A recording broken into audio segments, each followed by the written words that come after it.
¿Estamos? ¿Ya estamos? Perfecto. Estimados participantes a esta primera cumbre de e-learning en Perú, muy buenos días. Quiero darles la más cordial bienvenida en nombre de APEL a este evento que con tanta dedicación y entrega hemos organizado, con la finalidad de ponerlos al tanto de las tendencias de este sector que experimentan claramente un franco crecimiento.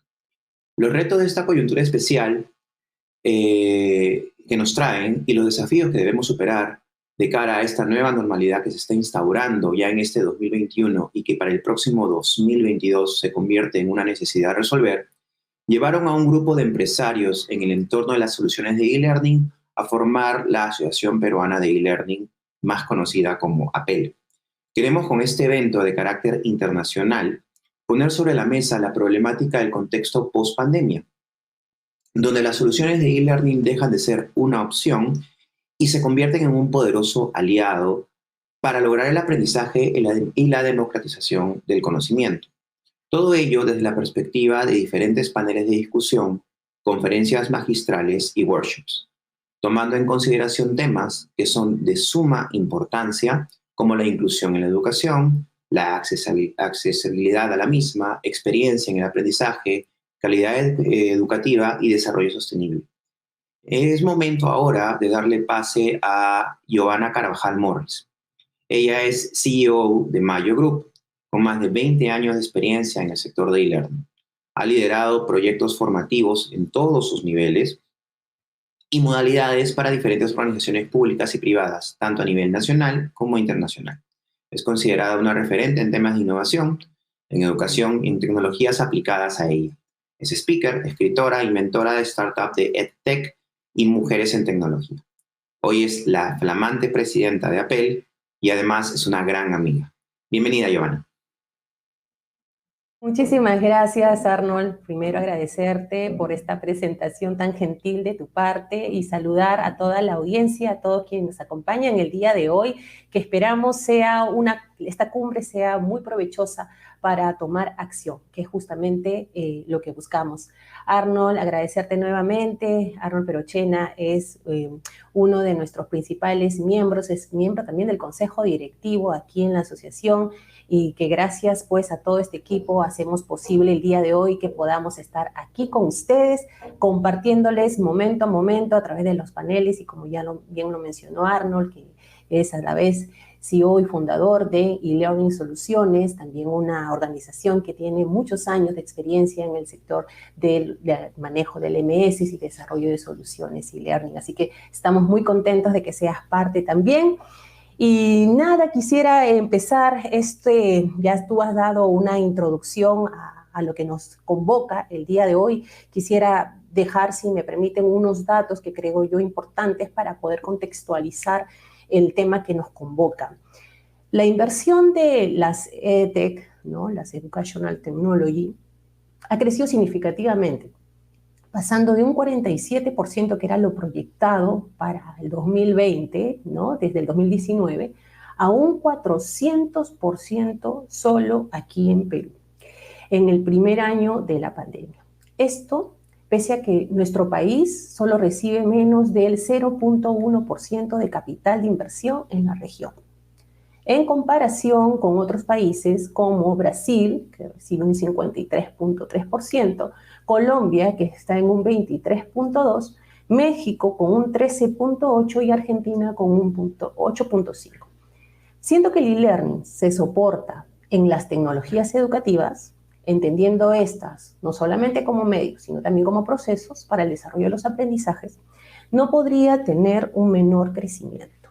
El mercado del e-learning pasó de un 8% de crecimiento proyectado para la región antes de la pandemia a un 900%, logrando con ello una facturación de más de 350 millones de dólares a nivel región, y se estima un crecimiento sostenible de un 10% anual.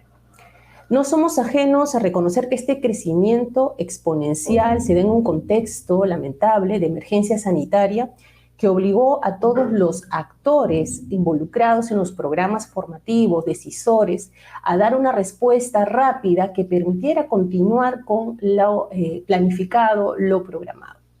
Esta pronta reacción no solamente trajo consigo un crecimiento y necesidad de incorporar las tecnologías de la mejor forma, sino también puso en evidencia causas aún más profundas en torno a la problemática que se vive en el sector educativo, tales como los bajos niveles de aprendizaje, que ya era conocido, y la accesibilidad y conectividad, que agudizó aún más nuestras brechas educativas. Si bien somos conocedores de las ventajas que trae el e-learning, también sabemos que su correcta aplicación y potencialidad solo serán aprovechadas en la medida que se atiendan estas cuestiones básicas, que permitan optimizar lo que ya iniciamos, lejos de hacerlo a un lado y continuar con aquello que manejamos, dominamos por un tema más de conformismo. Entonces, en este escenario, ¿cuáles serán estos retos a los que nos enfrentamos? ¿Qué oportunidades nacen en este nuevo contexto? Hemos diseñado 4 paneles orientados a cada uno de los diferentes grupos de interés. Estos nos permitirán tener una mirada y estado de sitio mucho más clara con el fin de tomar decisiones más pertinentes y a todo nivel. La educación básica, superior y continua en un aprender para todos y para toda la vida. Diversidad, inclusión, sostenibilidad serán algunos de los puntos focales que nos vamos a orientar en cada una de estas intervenciones. Y para este primer panel, donde me quedo como moderadora acompañando a nuestros invitados panelistas, será dirigido a la educación básica. Y quisiera dar, si ya los tengo aquí en conexión, a quienes nos van a acompañar. Aquí estamos. Muy buenos días a cada uno de ustedes. Voy a presentar quién nos acompaña el día de hoy. Arlet Fernández, ella es directora de desarrollo docente en Innova School, una gran amiga también. Ella tiene toda esta experiencia en temas de desarrollo, inclusión, y justamente soportada en esta modalidad, nos dará esa mirada desde el sector privado.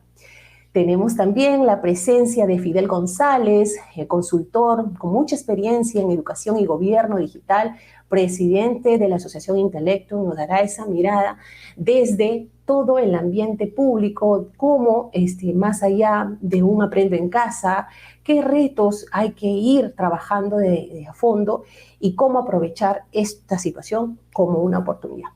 Y nos acompaña también Alonso Mujica, él es CEO y fundador de Sílabos. Sílabos es una startup que prepara jóvenes de habla hispana para el futuro del trabajo y no puede dejar de participar toda esta mirada de oportunidad hacia las EdTech. Entonces, él también nos va a dar esa visión de cómo se ve este contexto casi post pandemia, que pudiéramos nosotros aprovechar a beneficio de la misma educación. Muy buenos días, sean ustedes bienvenidos nuevamente. Bien, vamos a empezar entonces. Voy a darle el paso para empezar con este panel. Arlet Fernández, ¿cuál es desde esta mirada, desde tu experiencia y en tu rol también estando tan de cerca con los docentes, ¿cuál ha sido estos retos o consideras tú que viene de cara al 2022 que debemos afrontar, incluso que podamos compartir desde tu experiencia con el sector privado que está justamente brindando servicios a la educación básica? ¿Cuáles serían para ti estos retos y qué oportunidades observamos, ¿no?, también en este escenario? Muchas gracias, Giovanna. Primero saludarte y agradecerte a ti, a Mayo, a Abel, por la invitación y por sectorizar, ¿no? Es muy importante cuando hablamos de educación y hablamos de tecnologías en educación, hablar por etapas, porque no es lo mismo hablar de una educación para la educación básica regular o la básica especial para etapas mucho más adultas, y esto hay que considerarlo, y es justamente uno de los retos que también hay que tener en cuenta.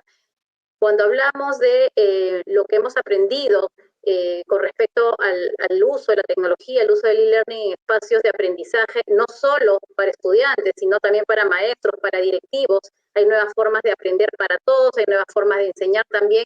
Mucho ojo con la personalización, porque si bien hay mucha cantidad de contenidos, hay muchas herramientas, hay muchas plataformas, no todo es para todos. Y las edades de los niños son indispensables de considerar, y es uno de los retos que se se ha aprendido a tomar en cuenta al momento de elegir y de diseñar sesiones de aprendizaje que sean significativas, que sean respetuosas de la maduración, del neurodesarrollo de los niños, sobre todo los más pequeños. Otro aspecto importantísimo también como uno de los retos a considerar es el tema de la diversidad y de la inclusión que tú decías, ¿no? Es un reto y nos hemos dado cuenta, ha sido más evidente que nunca, que no podemos dejar a niños atrás por algún tipo de discapacidad, por diferentes formas que tienen de aprender. Y es un reto porque no solamente hablamos de tener recursos multimedia, sino también incluso de incorporar nuevos lenguajes, incluso tener ya muchos medios de comunicación incluyen intérpretes de lengua de señas peruanas, se está considerando los subtítulos, y eso también es importante como un reto, pues tenemos que pensar en un diseño universal, que es lo que hablamos en educación, un diseño que esté dirigido a diferentes formas de aprender y de entender el mundo y sobre todo de nuestros niños. Otro de los retos importantes es que ya hemos aprendido que no se puede diseñar o proponer una sesión de aprendizaje en e-learning tal como se hacía en la presencialidad.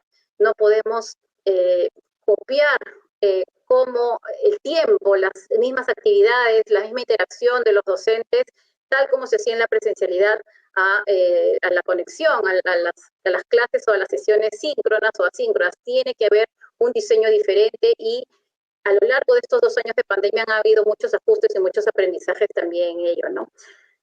Otro aspecto importantísimo es que a veces nos gana la emoción y es algo tan novedosa la tecnología, los recursos, las plataformas, que nos vamos mucho por la motivación, por la atención, y debemos recordar que tenemos como educadores un objetivo de formación, de desarrollo de competencias cognitivas, emocionales, sociales, y solamente captar la atención de nuestros estudiantes no basta.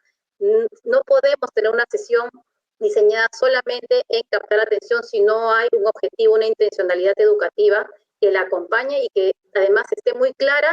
Algo importantísimo también es el rol del maestro. Hoy más que nunca es fundamental reconocer que el maestro no solo es indispensable como guía, como mediador, sino como articulador, como diseñador, como co-creador incluso de sesiones complejas, y que es el docente hoy más que nunca indispensable para que haya aprendizaje, para que esta dinámica de interacción entre estudiantes y alumnos se dé y se dé de manera adecuada y se dé de manera sostenible. Otro aspecto importantísimo también es considerar que no solo desarrollamos competencias cognitivas, tenemos competencias relacionadas al arte, competencias relacionadas al mundo físico, al desarrollo psicomotriz, que también es importante considerar, y sabemos que no solamente a través de una pantalla los maestros, por ejemplo, educación física, pueden estar atentos a los movimientos correctos que hagan los estudiantes cuando están en sus casas haciendo alguna actividad. Y otra cosa también importantísima es que ya estamos haciendo pruebas, la mayoría, muchos colegios están haciendo ya pruebas de fases de retorno a la presencialidad, y también estamos observando que hay que tener mucho cuidado con esta mirada simultánea de dictar o realizar una clase para los que están en presencial y al mismo tiempo transmitir para los que están en sus casas. Esto no necesariamente genera calidad en ninguno de los dos grupos, desgasta a los maestros muchísimo y se pone el foco más en las formas que en los fondos. Y esto también es importante y me gustaría ponerlo de relieve, porque tenemos maestros agotados que además tienen que hacer mucho esfuerzo en la voz con mascarillas para tratar de mantener atención o de tratar de ver si es que están todos los estudiantes en los 2 escenarios siguiendo los aprendizajes.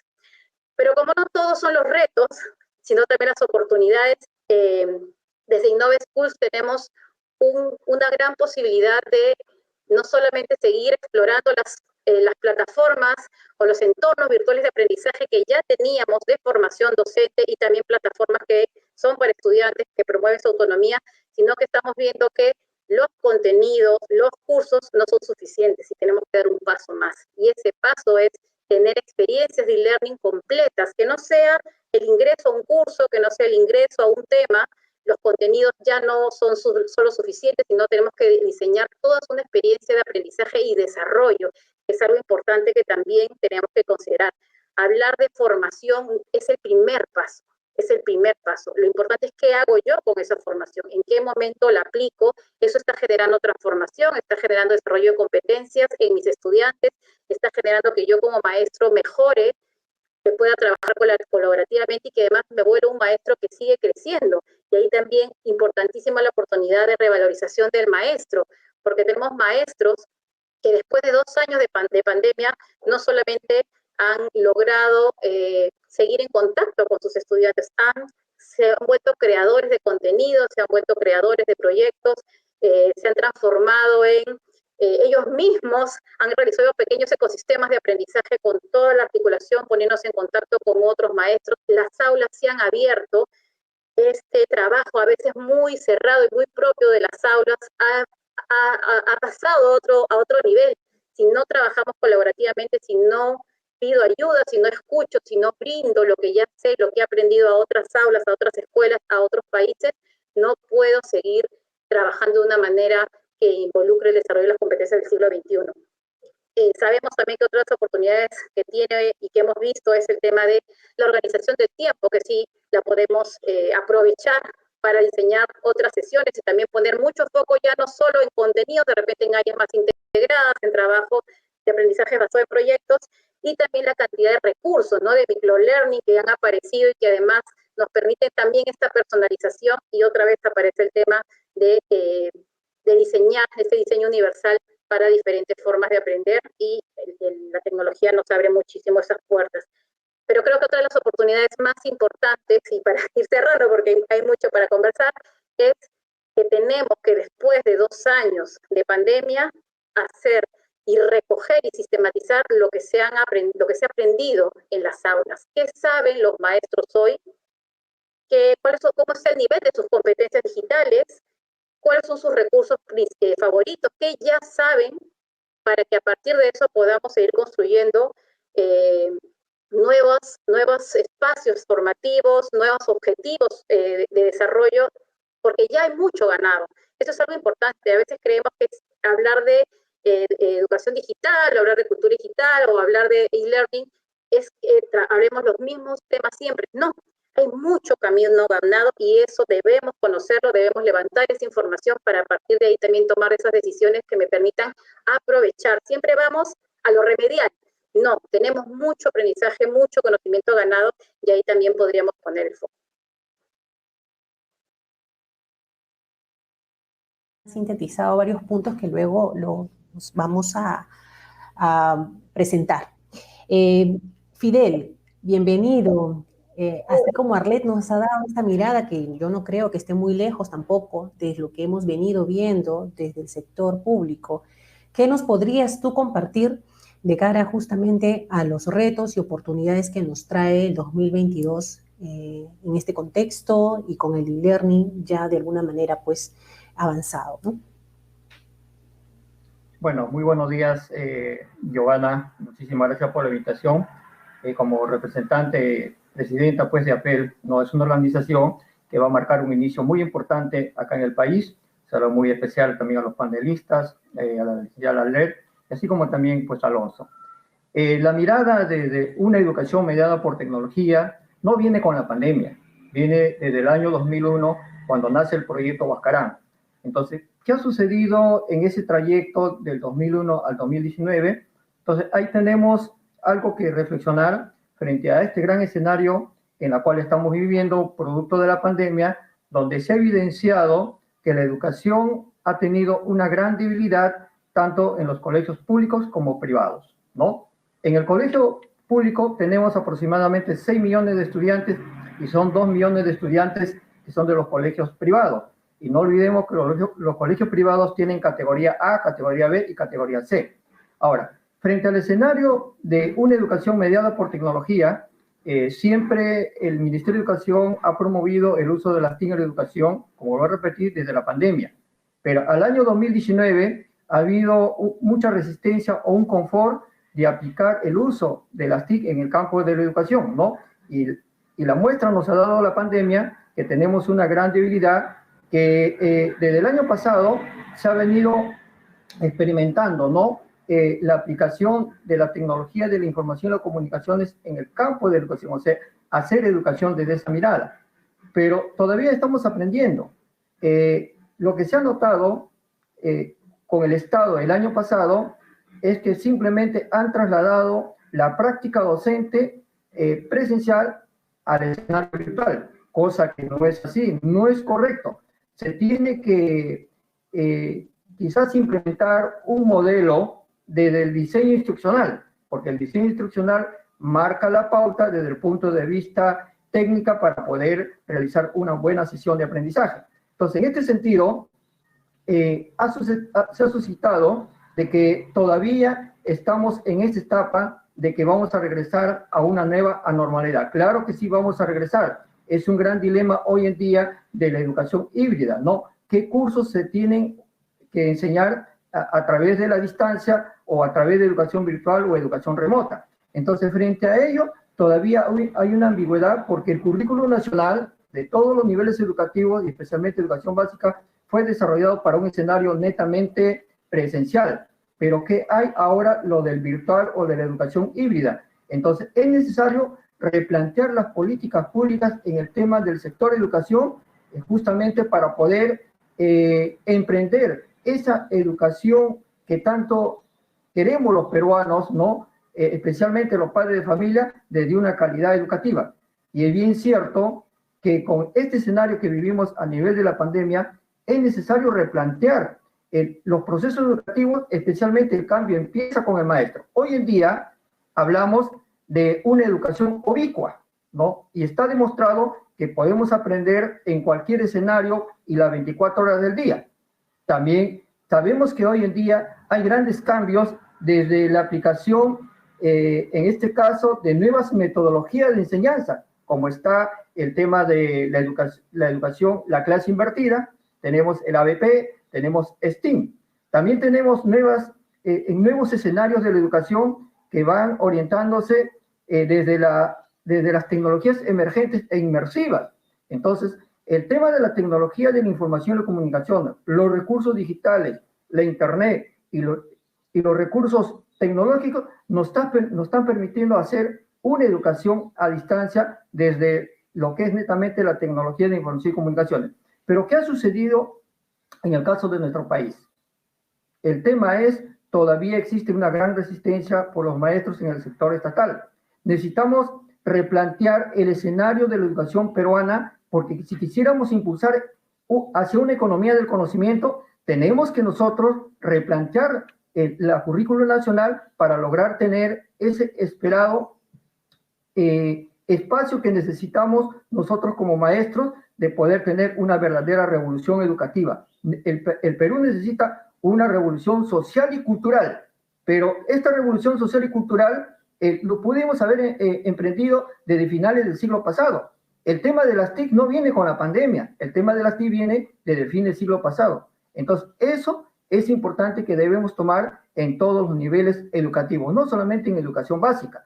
Si queremos tener un país próspero desde la innovación tecnológica, ¿no? Tenemos que simplemente replantear los procesos curriculares. Ahora, estaremos educando en los públicos y en los privados, justamente preparar los futuros ciudadanos digitales para poder aportar al desarrollo sostenible del país desde la industria 4.0, porque ya se habla de una industria conectada 6.0, inteligencia artificial, blockchain, Internet de las cosas, data mining, big data. Estaremos preparando a esos ciudadanos lo que el país va a requerir, ¿verdad que no? Entonces, desde ahí amerita replantear los procesos educativos. Entonces, ante estos grandes temas, es necesario tomar en cuenta que debemos impulsar cultura y ciudadanía digital. Es importante hoy en día en nuestra sociedad peruana, porque si nosotros no impulsamos cultura y ciudadanía digital, alfabetización digital, de nada va a servir, ¿no? Para poder lograr un país en vías de desarrollo desde el conocimiento, porque está demostrado en los países del primer mundo que el conocimiento es la base y el desarrollo para tener un país sustentable. En el país solamente hablamos de economía extractiva y hablamos solamente de una economía basada en el combustible, pero no hablamos de las nuevas formas de hacer economía, economía digital, economía del conocimiento, economía de naranja, bioeconomía, y ese tipo de economías que nos van a ayudar a sentar las bases de un país en vía de desarrollo. Entonces, para ello es importante la educación, porque sin educación no hay desarrollo. Y yo siempre apuesto por educación mediada por tecnología, pero eso sí con responsabilidad. Y lo que hace Giovanna desde la organización, promover el diseño instruccional, esa es la base con la cual tienen que desarrollarse hoy en día los métodos. Está demostrado en el mundo que hay universidades, ¿no?, como el caso de España, que vienen haciendo educación virtual, no con la pandemia, sino aproximadamente de hace 15 años atrás. Y la educación a distancia no es nada nuevo en el Perú. También lo hemos venido haciendo educación virtual. Entonces, en ese escenario, a nivel de educación básica, necesariamente es importante el replanteo de los programas curriculares desde el currículo nacional. Eso es lo que te puedo decir, Giovanna. Muchas gracias, Fidel, por tu participación. Alonso, coméntanos ahora. Mira, hemos escuchado estas miradas que se complementan entre sí. ¿Qué nos puedes tú comentar desde lo que vienes trabajando y qué oportunidades y retos también tienen que asumir quienes deciden invertir, quienes deciden desarrollar iniciativas pensando justamente en atender estas necesidades educativas? Bueno, muy buenos días con todos. Muchísimas gracias por la invitación. Voy a tratar de ser lo más al grano posible y tratar de no redundar en lo que ya dijeron mis colegas en el panel. Entonces, creo que algunas oportunidades desde el punto de vista de una EdTech o de una organización, digamos, que genera tecnología para la educación, creo que las oportunidades están desde nuestra experiencia en Syllabus, del lado de la personalización, ¿ya? Por ejemplo, hoy en día tú puedes ver en un dashboard de cualquier LMS, cualquier herramienta de tecnología, cómo va cada alumno y lo puedes ver relativamente en tiempo real, ¿ya? Y así como Netflix o Amazon o alguna de estas te manda como contenido sugerido de películas que te podrían gustar, como por ejemplo a mí me están mandando Get Back de los Beatles, hay ciertas cosas o ciertos tipos de recursos que yo te podría mandar a ti porque tú aprendes de esta forma o porque te quedaste atorado en este ejercicio o este nivel, ¿no? Entonces, como que la posibilidad de personalizar los escenarios educativos creo que son bastante buenas en esta época, justamente apalancados de la tecnología.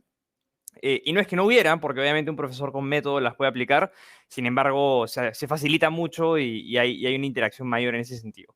Otra oportunidad que nosotros vemos es el tema blended, ¿no?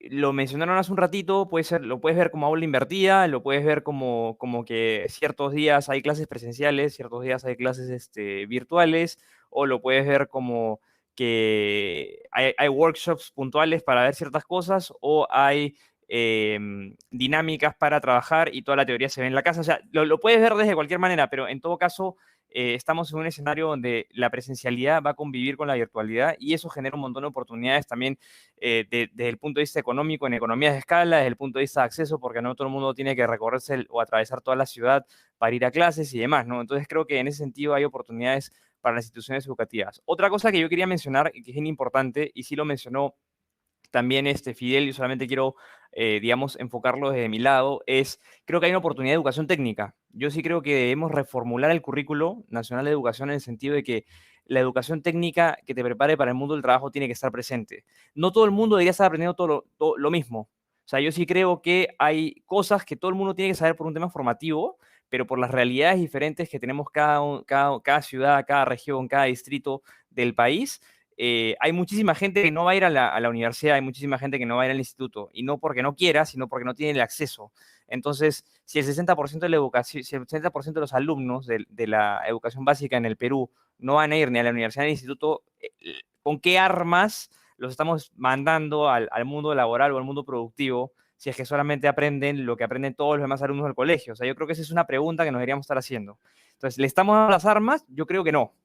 Yo creo que no, y yo creo que deberíamos estar pensando no solamente en oficios técnicos, sino también en prepararlos para otro tipo de trabajos entry level que puedan desarrollar desde habilidad del futuro, como diseñador UX UI, programador web frontend, programador web backend, y hay un montón de otras carreras o oficios tecnológicos en los que deberíamos estar preparando a los chicos en la educación básica. Otra cosa también importante es la democratización de oportunidades. Antes, y yo me imagino que tanto Fidel como Arleno han vivido, y tú también, Giovanna, tú, digamos que querías un experto en un tema para hablar o moderar o dar una clase maestra de algo, y muchas veces tenías que agarrar un avión, treparte a los Estados Unidos o desde Colombia o de donde estuviera el experto, o en algunos casos, si nosotros éramos los expertos, teníamos que viajar a otro lado para poder dar una charla magistral o un taller, ¿no? Ya eso ya no es tan necesario hoy en día, justamente por estos accesos. Entonces, ahora, digamos, el reto que tienen las instituciones educativas es, y lo digo por ejemplo, el caso de mi cuñada, ¿no? Mi cuñada, hay una maestría muy específica que no existe en Perú, no existe en muchos países de América Latina, y ella la va a llevar en Inglaterra, blended, ¿no? En un par de meses ya le toca ir, digamos, como para la parte presencial. Pero entonces ahora las universidades peruanas o los colegios peruanos no solamente van a competir con espacios de nuestro país o de la ciudad o de la región, sino digamos, como que compites en muchas cosas con todo el mundo, ¿no? Obviamente hay ciertas limitaciones, por ejemplo, el tema de la certificación, etcétera, pero en actividades extracurriculares, por ejemplo, si Syllabus hace actividades extracurriculares, compites con actividades extracurriculares de todo el planeta, ¿no? Entonces esto es algo que hay que tenerlo en cuenta, ¿no? Que democratiza el acceso a la calidad, pero también trae un montón de retos para las organizaciones que estamos en esto, ¿no?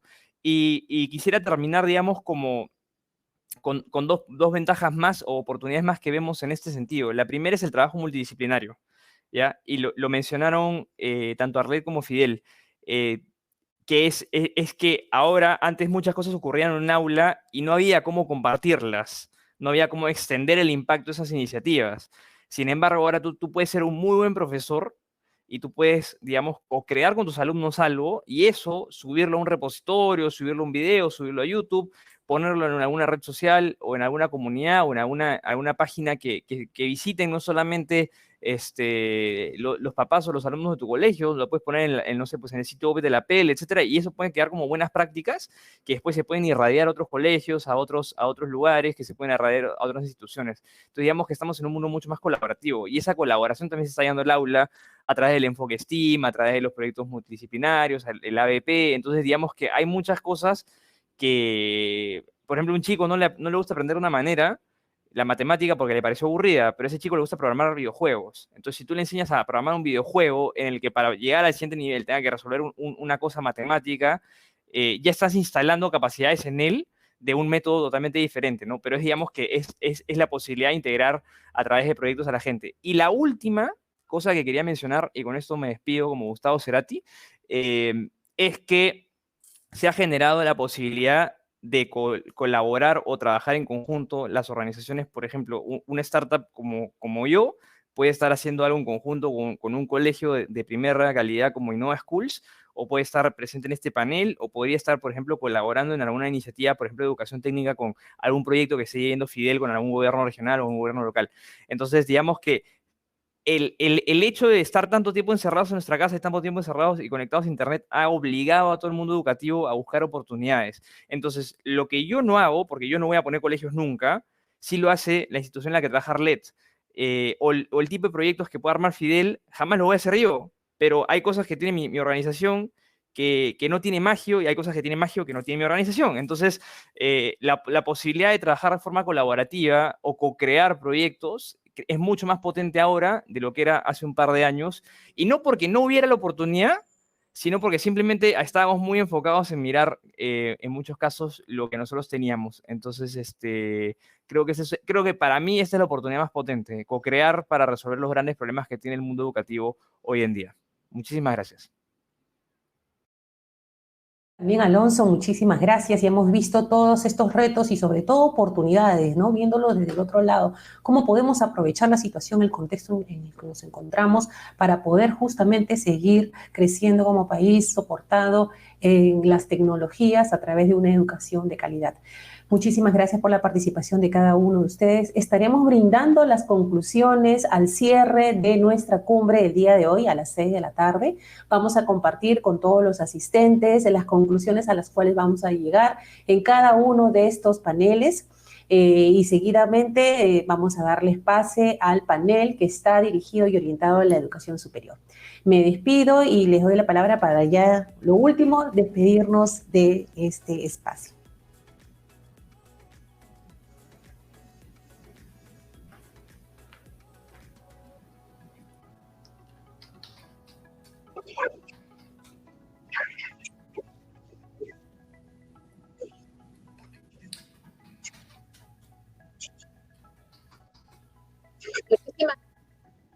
Giovanna, Alonso, Fidel, jalando lo último que dijo Alonso, estos espacios, estos microespacios también son de muchísimo aprendizaje y compartir, de networking, y creo que vuelvo a ponerlo sobre el tapete, y además algo importantísimo, sobre todo para los niños pequeños y los maestros que estamos diseñando y todo el equipo directivo que también diseña en las escuelas, aprovechemos estos espacios para aprender y también tengamos siempre bien claro que hay que el objetivo educativo debe primar y debe guiar las acciones que tomamos. Innovar por innovar a veces se nos queda solamente en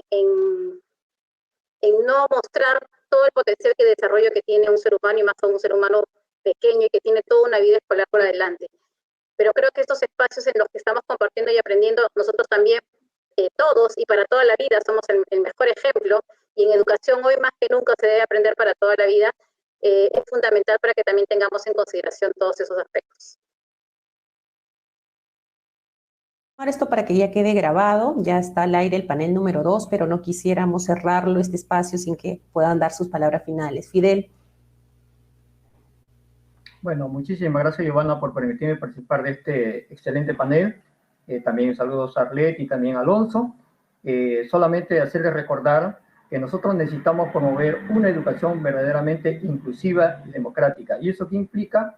Que impulsemos a través de la educación que vuestros futuros profesionales que van a aportar al desarrollo del país desarrollen sus verdaderas capacidades y potencialidades, ¿no? Necesitamos una educación abierta, liberadora, adaptativa y sobre todo emprendedora con base a la innovación, a la investigación y al pensamiento crítico. ¿Y esto qué implica? Que tenemos que entender que la educación hoy vive ya una educación líquida, vive una educación invisible, vive una educación basada en humanismo, y por lo tanto debemos, digamos, desde esa mirada emprender. Queremos democratizar, queremos hacer más educación, y educación, la verdadera revolución de la educación empezó con los padres de familia el año pasado, quienes pusieron todos los recursos tecnológicos y digitales en un 60% en el colegio estatal, y así como también los privados, ¿no? Entonces, amerita que es el momento de empezar la verdadera transformación digital de la educación en todos los niveles educativos. Muchísimas gracias.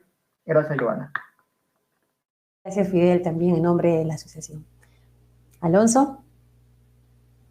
Yo solo quiero terminar diciendo que tenemos que preparar a nuestros chicos y chicas para el futuro del mundo. Y creo que en la medida en que podamos desarrollar skills y habilidades que les enseñen a ellos a desarrollar problemas y a valerse por sí mismos en un mundo cambiante, incierto, tecnológico, donde hay complejidades infinitas de las cosas, si les enseñamos la capacidad de crear, la capacidad de emprender, la capacidad de liderar, la capacidad de relacionarse con otras personas y de quererse y conocerse a sí mismos, vamos a prepararlos para el futuro del mundo. Y yo creo que eso trasciende a enseñar contenidos, sino que hay que desarrollar competencias. Eso es lo que creo que hay que tener en mente en todos los espacios educativos, ¿no? Pero sobre todo en la básica, porque es, digamos, la base del chip que ellos van a llevarse para el resto de sus vidas.